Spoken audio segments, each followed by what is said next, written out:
ary ampitsaratra fanatitra latradrasiny fanatitra hafa atsamin'ny atsasaky ny herinandro ary amin'ny elatry ny favetavetana no iavian'ny mpandrava hatramin'ny fahafonganana voatendry izay ahidina amin'ny mpandrava.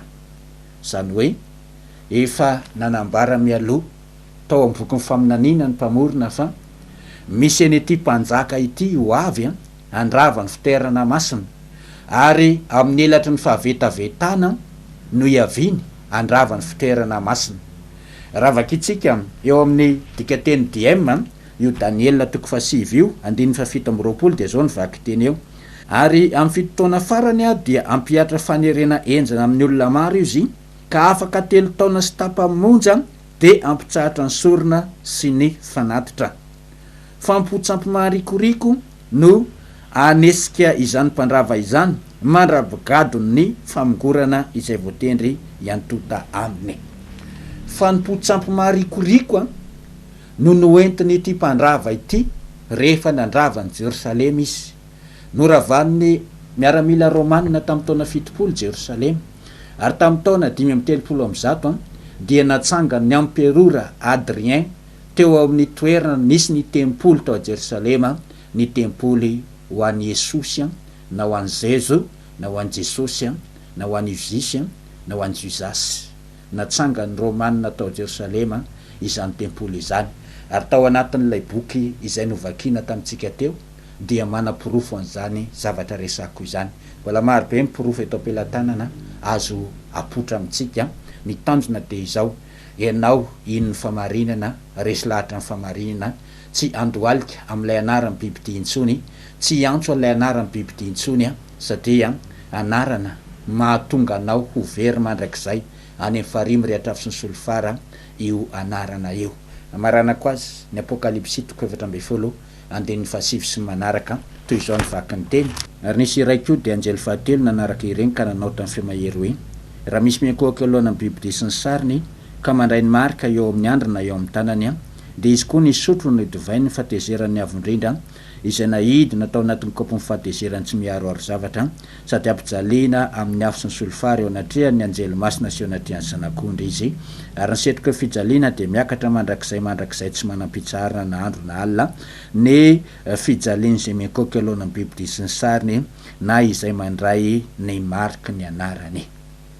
Very any farihy mirehatra sy ny solofara ny olona rehetra izay miankohaka na izay mivavaka eo amin'ilay anarany bibidia, may tsy manam-pitsaharana na andro na alina izay miankohaka eo amin'lohan'ilay anarany bibidia. Ary eto ambonin'ny tany izy dia misotro ny divay ny fahatezerany avo indrindra. Izao tontolo izao dia miankohaka eo anolohanany io anarany bibidia io. Izao zavatra mitranga eto ambonin'ny tany sy eran'izao tontolo izao dia divay ny fahatezerany avo indrindra ahidina eo amin'ny mponina ambonin'ny tany izay miankohaka eo amin'lohan'ilay anarany bibidia satria tsy zakan'ny avo indrindra izany ataon'ny mponina eto ambonin'ny tany izany. Tsy tian'ny avo indrindra ny mponina eto ambonin'ny tany fa miankohaka eo amin'ilay anarany bibidia.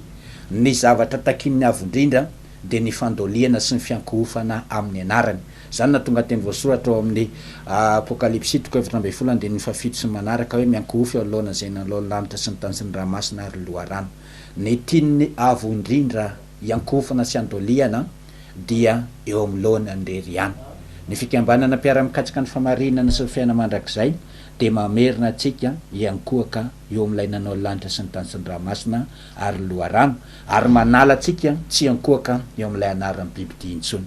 Raha mety aminao zany dia misokatra ho anao ny varavaran'ny fikambanana izay anao zambarandroany mametraka mandrapitafa ho amin'ny manaraka indray.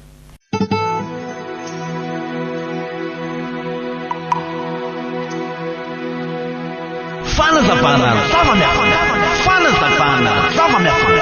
ny zava-miafina momba ny franc-maçon sy illuminati, ny nouvel ordre mondial nalina amina vaovao maneran-tany, ny anaran'ny bibidia izay iankofan'ny olona rehetra sy ny marika 666. Zava-miafina ao anatin'ny fivavahana izay ahafantaranao ny tena marina, ny momba ny boky Enoka sy ireo anjery-nidina teto tany ka nanambady ny zanakavaviny olona araka ny hita ao amin'ny Genesisy 9.